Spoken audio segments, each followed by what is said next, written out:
Avec vous. Évangile de Jésus-Christ selon saint Luc. Gloire à toi, Seigneur. En ce temps-là, pendant que Jésus parlait, un pharisien l'invita pour le repas de midi. Jésus entra chez lui et prit place.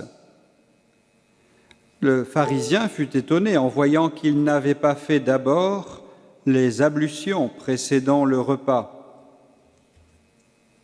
Le Seigneur lui dit : « Bien sûr, vous, les pharisiens, vous purifiez l'extérieur de la coupe et du plat, mais à l'intérieur de vous-même, vous êtes remplis de cupidité et de méchanceté. Insensé, celui qui a fait l'extérieur n'a-t-il pas fait aussi l'intérieur ? Donnez plutôt en aumône ce que vous avez, et alors tout sera pur pour vous. »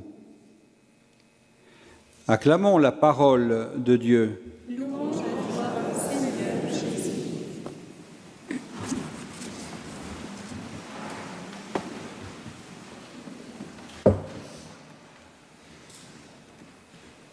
Saint Paul nous a rappelé hier qu'il est serviteur de Jésus-Christ, qu'il a été appelé, qu'il a été mis à part pour l'évangile de Dieu. Et en disant cela, il dit quelque chose qui nous concerne, nous aussi, dans la diversité de nos vocations.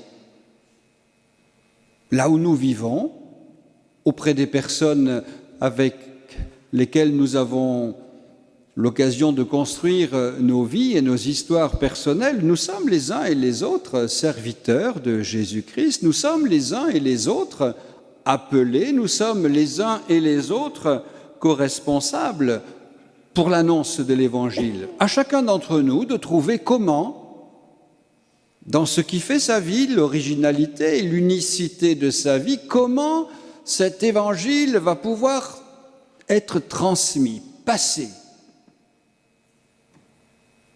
Cela nous rappelle notre propre vocation baptismale et nous renvoie sans cesse à cette responsabilité qui est la nôtre. Non pas simplement entretenir une relation Dieu et moi, et puis que les autres se débrouillent, mais si j'ai une vraie relation personnelle, vivante avec le Christ, alors cela fait de moi un envoyé, un missionnaire, un témoin.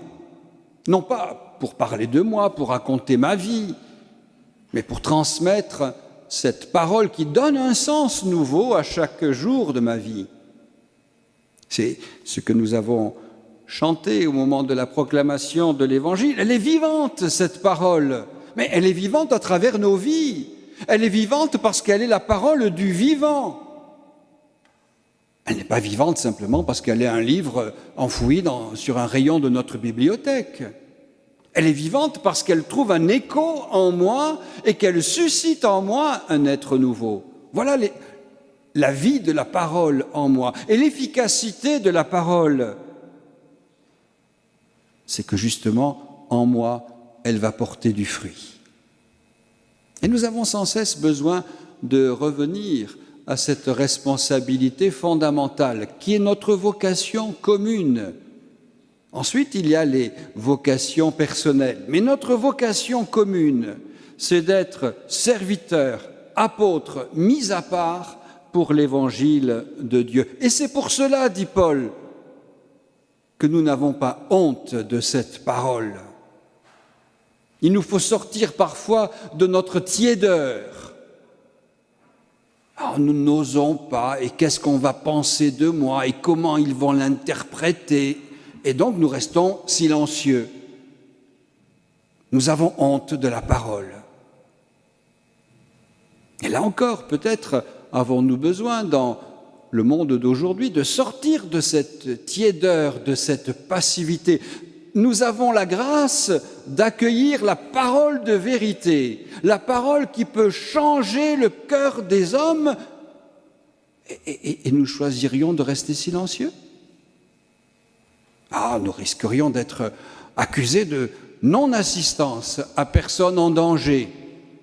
Tant de nos contemporains sont en danger parce qu'ils n'ont pas encore eu la grâce et la joie de rencontrer le Christ. Et nous qui sommes à leur côté, nous resterions passifs. Qu'ils se débrouillent. L'écoute de la parole fait de chacune et de chacun de nous un missionnaire. Cette parole ne peut pas rester enfouie au plus intime de notre vie, et au moment où nous allons franchir la porte pour rejoindre la vie du quotidien, c'est là que cette parole va commencer à tout changer. Elle est la révélation de la miséricorde de Dieu. Elle est la manifestation de cet amour sans aucune limite que Dieu veut offrir à toute l'humanité. Et cette parole, nous dit l'apôtre saint Paul, elle est pour le salut. Autrement dit, elle est pour la vie avec Dieu, qui n'est pas simplement un projet pour plus tard, mais qui est une réalité pour aujourd'hui. Aujourd'hui, Dieu attend que je participe à sa vie, que je sois un avec lui. Et c'est pour cela qu'il me donne cette parole en nourriture, pour que je devienne celui que j'écoute, pour que je devienne, dans un instant, celui que je vais recevoir. Et dans le « Amen » que je vais prononcer, ce sera tout ça qui sera engagé. Oui, Seigneur, je dis oui pour que cette parole me transforme. Oui, Seigneur, je dis oui pour que ton corps devienne source de vie nouvelle en moi. C'est cela, connaître, apprendre, grandir chaque jour dans la connaissance de Dieu. Non pas simplement une connaissance notionnelle, mais une connaissance ouverte vers la vie et vers une vie chaque jour nouvelle. Une connaissance qui m'invite à me décentrer de moi, à ne pas commencer toutes mes phrases par « je »,« moi », mais à laisser la vraie place au Christ, au cœur même de ce que je suis. C'est lui, le centre. Laisser une vraie place au Christ dans mon humanité, pour que cette humanité soit jour après jour à la ressemblance de celui qui me parle, de celui qui me nourrit.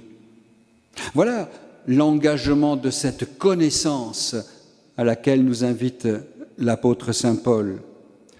Autrement dit, un ajustement de mon style de vie sur la parole de Dieu. Cette parole que j'écoute, elle va transformer, transfigurer ma vie.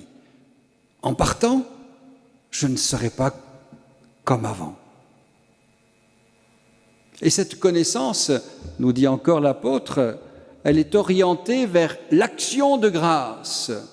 Rendre gloire à Dieu tout simplement parce qu'il est Dieu. Tout simplement parce qu'il est notre Père, riche en miséricorde. Tout simplement parce qu'il est ce Fils venu à notre rencontre pour que nous soyons libérés de tous nos esclavages et que nous connaissions la joie de la vraie vie. Tout simplement parce qu'il est l'esprit de communion qui entretient la relation avec Dieu, mais qui entretient aussi la relation avec les autres. Rendre gloire, être dans l'action de grâce. Voilà le but premier de notre prière. Bien sûr, il y a toute la partie des demandes, et là, nous savons. Donne-moi ceci, obtiens-moi cela. C'est bien. Demandez, vous recevrez.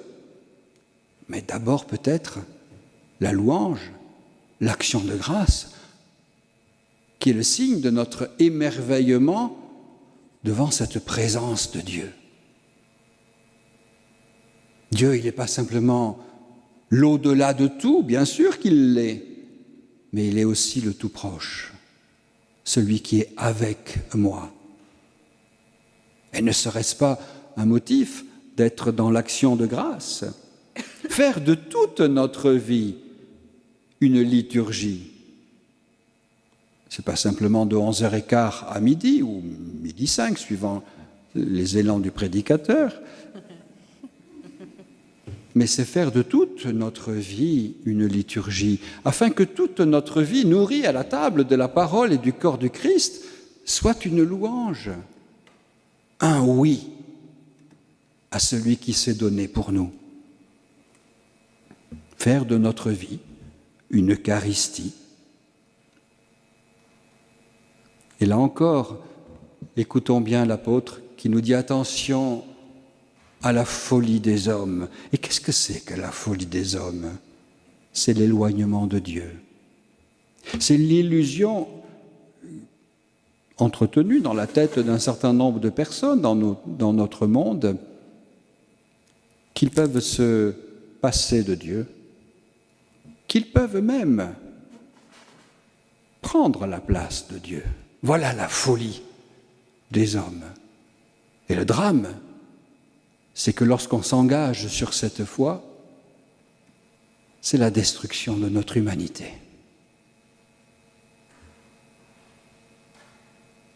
Alors, ne nous laissons pas prendre au piège de cette folie, mais entrons dans la pédagogie de Jésus. Nous voulons de l'entendre dans ce passage d'Évangile. Il se laisse inviter, il se laisse accueillir, y compris par un pharisien. Et on pourrait dire que pour quelqu'un qui est accueilli, les premières paroles ne sont pas « merci pour l'accueil », mais « insensé ». Donc, se laisser inviter, ça ne veut pas dire choisir une attitude passive. C'est au contraire, je me laisse inviter et je vais, à cette occasion, pouvoir témoigner. Et c'est ce que fait Jésus. Il se laisse inviter par le pharisien. Oh, il devait connaître ce qu'il y avait de caché, de discrètement enfoui dans son cœur et dans son invitation. Tu m'invites, eh bien tu vas en profiter. Attention. Toute ton attention est tournée vers ce qui est extérieur, vers les apparences. Ce que regarde Dieu, c'est ce qu'il y a à l'intérieur. Oh, tu peux choisir toutes les épaisseurs et les marques nouvelles de maquillage avec toutes leurs promesses. Mais ce n'est pas ça qui va impressionner Dieu. C'est la jeunesse de ton cœur. C'est la fraîcheur de ce que tu vis au plus intime de toi-même. C'est la disponibilité. Viens, Seigneur, entre, établis ta demeure chez moi. Voilà la joie de Dieu. Après qu'il y ait des rides, qu'il y ait ceci ou que des cheveux blancs, peu importe. L'intérieur. Et c'est l'avertissement que Jésus transmet à cet homme qu'il invite. Et le soin de l'extérieur, oui. Mais ne transforme pas l'accessoire en essentiel. L'essentiel, c'est la propreté de l'intérieur, c'est la pureté de ton cœur, c'est la liberté qui te permet de dire « Entre, Seigneur, je suis tout disponible pour accomplir ce que tu voudras. » Amen.